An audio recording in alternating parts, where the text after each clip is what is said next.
ஆண்டவர் இயேசு கிறிஸ்துவில் மிகவும் பிரியமான செந்தாரப்பட்டி குழந்தைகளே, சிறுவர் சிறுமிகளே, இளைஞர்களே, இளம் பெண்களே, மற்ற நம்பிக்கையாளர்களே, அருள் சகோதரிகளே, அருள் பணியாளர்களே, இந்த உலகத்தில் எத்தனையோ தீமைகள் செய்வது யார் என்றால் மனிதர்கள். எந்த எலியும் எலி பொறி தயாரிக்கிறது கிடையாது. ஆனால் மனிதன் அணுகுண்டு தயாரிக்கிறான், தன்னையே அழித்து கொள்வதற்காக, தன்னை போன்ற மனிதர்களை அழிப்பதற்காக. எலி பொறி தயாரிக்குமா? தயாரிக்காது. மனிதர்கள் பேராசையினால தனக்கு சொந்தம் இல்லாததையும் சொந்தமாக்கி கொள்ள பார்க்கிறார். இன்னொரு பக்கம் மனிதர்கள் காக்கா மாதிரி கூட இல்லை. ஒரு காக்கா கொஞ்சம் தீனி இருந்தால் கத்தி எல்லா காக்காவையும் கூப்பிடும். இன்டிஃபரண்ட்னு சொல்கிறாங்க. மற்றவங்கள பற்றி கண்டுக்காமல் இருக்கிறாங்க இந்த உலகத்தில். பிரியமானவர்களே, இது எல்லாத்துக்கும் என்ன தெரியுமா காரணம்? மனிதர்கள் செய்கின்ற இந்த தவறுக்கு சுயநலம், பேராசை, கண்டுகொள்ளாமல் இருப்பது, எங்கே பார்த்தாலும் சண்டை வேற. நம்முடைய நினைவில் வாழும் மேனாள் திருத்தந்தை பிரான்சிஸ் அண்மையிலே மரித்தார். அவர் திருத்தந்தை ஆன பிறகு, போப் ஆன பிறகு, ஒரு பத்திரிகையாளர் அவருக்கு ஒரு படத்தை அனுப்பியிருந்தார். 10 வயது சிறுவன். ஸ்கூலுக்கு போகிறவங்களாம் இப்போ ஸ்டைலாக ஒரு பையன் மாட்டிக்கிறாங்க, பார்க்குறீங்க தானே? அது அந்த பையன் என்ன சொல்கிறதுன்னு கூட எனக்கு தெரில. என்ன பையன் அது? முதுகில் மாட்டிக்கிறாங்களே. பெரியவங்க கூட மாட்டிக்கிட்டு தான் இப்போ போகிறாங்க. கையில் பிடிச்சி எடுத்துகிட்டு போகிறதுக்கெலாம் யாருக்கும் இல்லை. திருத்தந்தைக்கு அனுப்பப்பட்ட படம் என்ன தெரியுமா? ஒரு பையன் இந்த பையை மாட்டிக்கொள்வது போல 10 வயது பையன் தன்னுடைய தம்பி 5 வயது நாகசாக்கியில் அந்த ரேடியேஷனால் மரித்து விட்டான். அவனை இதே போல முதுகிலே சுமந்து கொண்டு போகின்றான், அடக்கம் செய்கின்ற இடத்துக்காக அல்லது எரிக்கின்ற இடத்துக்காக. இதை போப்பான பிறகு ஒருவர் அனுப்பியிருந்தார். எப்படி இருக்கிறது அதை நினைத்து பாருங்கள். அந்த படத்தை நான் இன்னைக்கு கூட பார்த்தேன். திருத்தந்தை அதற்கடியில் the fruit of the war, போரின் கனி இதுதான். 10 வயசு பையன் 5 வயசு தம்பிய, செத்து போன தன்னுடைய 5 வயது தம்பியை தூக்கி கொண்டு போகிறான். தூக்க முடியாமல் நடக்கிறானே பாருங்கள். அந்த படத்தை பிரிண்ட் போட்டு நிறைய பேருக்கு நம்ம பாப்பானவர் கொடுத்துருக்கிறார் பாருங்க. உலகத்தில் சண்டை இருக்கக்கூடாது என்று. பிரியமானவர்களே, இது எல்லாத்துக்கும் என்ன காரணம் தெரியுமா? அடிப்படையில் நான் நினைக்கிறேன், நம்புகிறேன், கெட்டது செய்கிறவர்கள் எல்லாம், சண்டை போடுபவர்கள் எல்லாம், தேவையில் இருப்பவர்களை கண்டுகொள்ளாமல் இருப்பவர்கள் எல்லாம், பேராசையால் மற்றவர்களின் பொருளுக்கு அநியாயமாக ஆசைப்படுகிறவர்கள் எல்லாம் ஒன்றை நம்பவில்லை அல்லது மறந்து விட்டார்கள். நற்செய்தினா என்ன? இயேசு உன்னை அன்பு செய்கிறார்.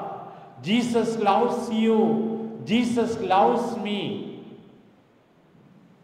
இதுதான் நம்முடைய பாதுகாவலர் திரு ஆண்டவரின் திருவிழா. குத்தி திறக்கப்பட்ட விழாவை பார். ஆணியால் அறையப்பட்ட அவருடைய கால்களை பார், அவருடைய கைகளை பார், அவருடைய இதயத்தை பார். அன்பால் நமக்காக பற்றி எறிகின்றாரே, அதை உணரமாட்டாயா? உணர்ந்தால் இதையெல்லாம் நீ செய்வாயா? இன்றைக்கு ஆண்டவர் கேட்கிறாரே பாருங்க. கடவுளுடைய அன்பு பழைய ஏற்பாட்டில் பல்வேறு கோணங்களிலே நமக்கு சொல்லப்பட்டிருக்கிறது பாருங்கள். ஓசையா இறைவாக்கினர் 11ஆம் அதிகாரம் எத்தனை முறை படித்தாலும் உள்ளம் சிலிர்க்கிறது. நம் இதயம் பொங்கி எழுந்து துடிக்கிறது. நமது கோபத்தின் ஆத்திரத்தை நிறைவேற்ற மாட்டோம். இஸ்ராயேலே, நான் உன்னை எப்படி கை நெகிழ்வேன்? உன்னை அழிக்க நினைக்கிறேன், அழிக்க மனமில்லை. இதுதான் தந்தையினுடைய அன்பு பாரு. ஏற்கனவே நாம் கேட்டிருக்கிறோம், பல முறை பாடுகின்றோம், தாய்க்கு அன்பு வற்றி போகுமா? எசையா 49 பால் குடிக்கும் குழந்தையை அவர் மறப்பாளோ? அப்படியே அவர் மறந்தாலும் நான் உன்னை மறக்க மாட்டேன். நம்முடைய கடவுள் யாரையும் மறக்க மாட்டார் பார். அதே போல எசையா 43 4வது வசனம், நீ நம் கண்களுக்கு விலையேற பெற்றவர், மிகுந்த மதிப்புக்குரியவர், உன் மீது நான் அன்பு கொண்டுள்ளேன். பாருங்கள், யார் நம்மளை மதிக்கலனாலும் மதிக்காவிட்டாலும் கவலைப்பட வேண்டாம். ஆண்டவர் பார்வையிலே நாம் மதிப்புக்குரியவர், விலையேற பெற்றவர். இன்றைக்கு அழகாக வாசிக்கப்பட்ட அந்த முதல் வாசகத்தை பாருங்கள், எவ்வளவு அருமையாக சொல்லப்பட்டிருக்கிறது. ஒரு ஆயனாக ஆண்டவர் எவ்வாறு நம்மை தேடுகின்றாராம் பாருங்கள். நானே என் மந்தையை தேடி சென்று பேணி காப்பேன். மந்தை நின்று சிதறுண்ட ஆடுகளை தேடி செல்வது போல நானும் தேடி போவேன். எவ்வளோ பேர் நம்ம தேட மாட்டோம், பிள்ளைகளை தேட மாட்டோம், வயசான அப்பா அம்மாவை தேட மாட்டேன் என்கிறோம். கடவுள் அன்பை வெளிப்படுத்துவது தேடி போவதால் பாருங்கள், மப்பும் மந்தாரமான நாளில் அவற்றை எல்லா இடங்களினின்றும் மீட்டு வரு. நீ பாருங்க, மப்பும் மந்தாரமா இருக்குது, மழை தொடர்ந்து வரும்லாம் செய்தி வருது. ஆண்டவர் பாருங்கள் அக்கறை கொள்கிறார் தன் ஆடுகள் மீது. அவற்றை வெளிக்கொணர்ந்து நாடுகளில் நின்று கூட்டி சேர்த்து அவற்றின் சொந்த நாட்டிற்கு அழைத்து வருவேன். நான் நிறைய சொல்லி இருக்கு பாருங்க. நல்ல மேய்ச்சல் நிலத்துக்கு கூட்டி போவேன். உணவளிப்பாராம்ப்பா. பெற்றோரே, உங்க பிள்ளைங்களெல்லாம் நல்லா சாப்பாடு போடுங்க.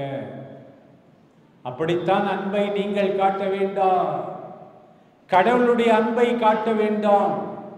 சில பேர் குடிப்பதால் பிள்ளைகளுக்கு உரிய உணவு கிடைக்காமல் போய்விடக் கூடாது. சக்தியான உணவு தேவை என்பதை மறந்துவிடக் கூடாது. எல்லாவற்றை விட கடைசி பகுதி இன்றைய முதல் வாசகத்தில், என் மந்தையை மேய்த்து இளைப்பாறச் செய்வேன், ரெஸ்ட் கொடுப்பேன். காணாமல் போனதை தேடுவேன். போற மாடு போகட்டும், வர மாடு வரட்டும், அந்த பாலிசி கிடையாது கடவுள்.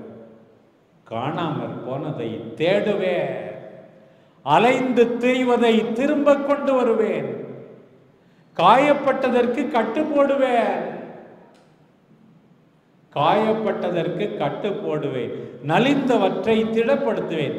இழைச்சு போயிட்டு தம்பி, ஒரு கிளாஸ் பால் குடி, நலிந்தவற்றை திடப்படுத்துவேன். பாருங்கள், நீதியுடன் அவற்றை மேய்ப்பேன்.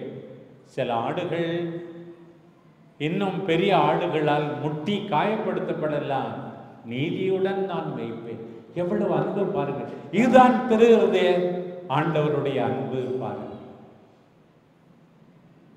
பிரியமானவர்களே, உங்களை எல்லாரும் நம்புங்கள், நான் நம்புகிறேன். ஆண்டவர் உங்களை அன்பு செய்கிறார். நம் ஆண்டவர் இயேசுவினுடைய அன்பு விவிலியத்தில் எப்படியெல்லாம் வெளிப்படுகிறது பாருங்கள். நாம் பார்க்கிறோம், அவர் பிறந்ததே, மனிதராய் பிறந்ததே நமக்கான அன்பினால் தான். அவர் தொடர்ந்து செய்த நல்ல காரியங்களை எல்லாம் நினைத்து பாருங்கள். கானா ஒரு திருமணத்தில் தண்ணீரை திராட்சரசமாக்கினார். தன் தாயின் பரிந்துரையை கேட்டு.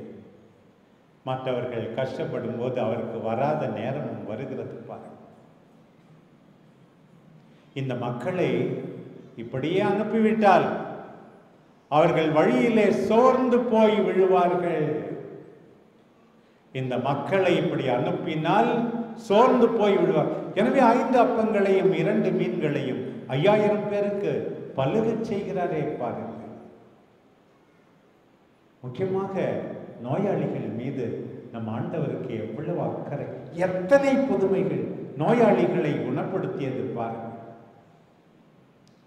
ஜெயரசனுடைய 12 வயது சிறுமியை ஆண்டவர் உயிர்ப்பிக்கிறாரே பாருங்கள். 12 ஆண்டுகளாக இரத்தப்போக்கு உள்ள பெண்ணை காப்பாற்றினாரே பாருங்கள். நம்பிக்கையை பார்த்து பிரியமானவர்களே, ஆண்டவருடைய இரக்கம்தான் எவ்வளவு பெரிது என்பதை மறந்து விடாதீர்கள். சூம்பிய கையுடையவன், அவன் தச்ச வேலை செய்கிறவனா இருக்கலாம், ஆண்டவர் இரக்கம் கொண்டாரே பாருங்கள். ஒரு அம்மா கூனி தரையை தான் பார்க்க முடிஞ்சது, அந்த அம்மாவை குணப்படுத்துகிறாரே பாருங்கள். நயன் நகரத்து விதவை தன் ஒரே மகனை இழந்து கண்ணீர் வடித்த போது ஆண்டவருடைய செயல்பாட்டை பாருங்கள். லாசரின் கல்லறையிலே கண்ணீர் விட்டு கதறினார். அந்த ஆண்டவருடைய அன்பை நினைத்து பாருங்கள். அவருடைய மனசே தனி பாருங்கள். 38 ஆண்டுகளாக ஒருவன் நடக்க முடியாமல் இருக்கிறார், அவனுக்கு உதவி பாருங்கள். பாடுகளினூடே அவருடைய அக்கறையை பாருங்கள். அவரே துன்பத்தில் இருக்கிறார். என்னை தேடி வந்திருந்தால் என்னுடைய சீடர்களை போக விடுங்கள். என்ன நல்ல மனசு. அந்த எருசலேம் பெண்கள் கண்ணீர் விட்டு கதறி அழுகிறார்கள். எனக்காக அழாதீர்கள், நீங்களாம் விதவையாக போகிறீங்களே, பிள்ளைகளை பறிகொடுக்க போகிறீர்களே, அவர்கள் மீது இரக்கம் கொள்கிற ஆண்டவரை பாருங்கள். மால்கூசின் காது வெட்டப்படுகிறது, குணப்படுத்துகிற ஆண்டவரை பாருங்கள். சிலுவையில் தொங்கும் போதும் நமக்காக மன்னிப்பு வேண்டுகிற ஆண்டவரை பாருங்கள். அம்மா இதோ உன் மகன் என்று நம்ம எல்லாருக்கும் தம் தாயை கொடுக்கிற ஆண்டவரை பாருங்கள். இந்த 2வது வாசகத்திலே வாசிக்க கேட்டோம். நமக்கு அருளப்பட்ட தூய ஆவியின் வழியாய் கடவுளின் அன்பு நம் இதயங்களிலே பொழியப்பட்டுள்ளது, தொடர்ந்து வருகிறது. இந்த உலகத்துல நல்லவர்களுக்காக உயிரை கொடுப்பதே அரிது. நாம் பாவிகளாய் இருக்கின்ற நிலையிலேயோ ஆண்டவர் நமக்காக உயிரை கொடுத்தார். ஆண்டவருடைய அன்பு இதுதான் பாருங்கள். ஆண்டவர் சொன்ன சில கதைகளையும் பாருங்கள். இப்படித்தான் ஆண்டவர் தான் நல்ல சமாரியன். 2 பேர் கண்டுக்காம போயிட்டாங்க. 3வது வந்த அந்த சமாரியன் என்ன செய்தான்? பயணத்தை நிறுத்தினான், சென்று தொட்டான், முதல் உதவி செய்தான், தன்னையே அழுக்குப்படுத்தி கொண்டான். தன் குதிரையின் மீது, கழுதையின் மீது அவனை ஏற்றி சென்றான். அங்கே பாருங்கள், போய் ஒரு விடுதியிலே அவர்களை வைத்து தொடர்ந்து காப்பாற்றிக் கொண்டே இருக்கிறான். நான் பார்த்து கொள்வேன் என்று சொல்லிக் கொண்டே இருக்கிறான். ஆண்டவர் நல்ல சமாரியனாக நம் மீது அக்கறை கொண்டு கொண்டே இருக்கிறார். ஆண்டவரின் சொன்ன இன்னொரு கதை எல்லாருக்கும் தெரியும். அந்த ஊதாரி மைந்தனுடைய கதை. ஊதாரி மைந்தனுடைய கதை எதுக்காக சொன்னார்? ஆண்டவரை குற்றம் சொன்னார்கள். பாவிகளை இவர் ஏத்துக்கிறாரு, அவங்க கூட ஃப்ரெண்டா இருக்கிறார். என்னை குற்றம் சொல்கிறீர்களே, என் தந்தையின் இதயத்தை உங்களுக்கு காட்டுகிறேன் பார். என் தந்தை அழுதார் தன் மகனுக்காக. அவர் வெளிப்படுத்த மகிழ்ச்சியில் இருந்து அதிலே தெரிகிறது. என் தந்தை மன்னித்தார், என் தந்தை தாராளமாய் இருக்கிறார், அந்த தந்தையின் அன்புதான் என்னுடையது. இந்த நற்செய்தி வாசகத்துல நாம் வாசிக்க கேட்டோம் பாருங்க. 99 ஆடு பத்திரமா தான் இருக்கு, ஒரு ஆடு ஓடி போயிட்டது. கடவுளுடைய மனசு எப்படி தெரியுமா? இந்த ஒரு ஆடை அக்கறையோடு தேடுகின்ற அந்த ஆயனாக. கடவுளின் கணக்கு கடைக்காரனுடைய கணக்கை விட வித்தியாசமானது. 1 = 99 கடவுளுடைய கணக்கில். அக்கறையை பாருங்கள், அன்பை பாருங்கள், மகிழ்ச்சியை பாருங்கள். இதுதான் இன்றைக்கு ஆண்டவர் நம் எல்லாருக்கும் சொல்வது. பிரியமானவர்களே, இப்படி ஆண்டவருடைய அன்பை நீங்கள் உணர்ந்து விட்டால் எப்படி இருக்கணும்? தாராளமாய் இருக்க வேண்டும். அடுத்தவர் மீது அக்கறை கொள்ள வேண்டும். சண்டை மனத்தில் தான் பிறக்கிறது, சமாதானமாய் இருக்க வேண்டும். திருத்தந்தை பிரான்சிஸ் கடைசியா நமக்கு கொடுத்த அற்புதமான ஒரு கடிதம், திலக்ஸிஸ் நோஸ். அதாவது he loved us. கடவுள் இயேசு நம்மை அன்பு செய்கிறார் என்று நம்முடைய செந்தாரப்பட்டிக்கு பங்கிற்கு கொடுத்த சொத்து மாதிரி அக்டோபர் மாதம் 24ஆம் தேதி அது கொடுத்து 4 மாசத்துல இறந்துட்டார். 4-5 மாசத்துல. திலக்ஸிஸ் நோஸ், திருஹிருதய ஆண்டவரை உற்று பாருங்கள், அக்கறை கொள்ளுங்கள், அன்பு கொள்ளுங்கள், மன்னியுங்கள். திரு அவைக்கு நீங்கள் சொந்தம், நற்செய்தியை அறிவியுங்கள் என்று அவர் சொல்லி சென்றிருக்கிறாரே. நமக்கு என்ன சொந்தம் தெரியுமா? நாம் எதை பகிர்ந்து கொள்கிறோமோ அதுதான் நம்ம எல்லாருக்கும் சொந்தம். நாம் சேர்த்து வைப்பது நமக்கு சொந்தம் அல்ல. கதவை திறந்து வைத்திருங்கள். குடும்பத்திலோ ஊரிலோ யாரையும் ஒதுக்கி விடாதீர்கள். பாவிகளுக்கு இரக்கம் காட்டு. இயேசுவை போல துன்புறும் போது மற்றவர்கள் துன்பத்தை மறக்காதே. நோயுற்றோருக்கு கனிவு காட்டு. ஆண்டவரே, என்னை அன்பு செய்கிறீரே, நானும் அன்பு செய்வேன் என்று புது வாழ்வு தொடங்கு. அதுதான் நம் திருவிழாவின் நிறைவாக இருக்க வேண்டும்.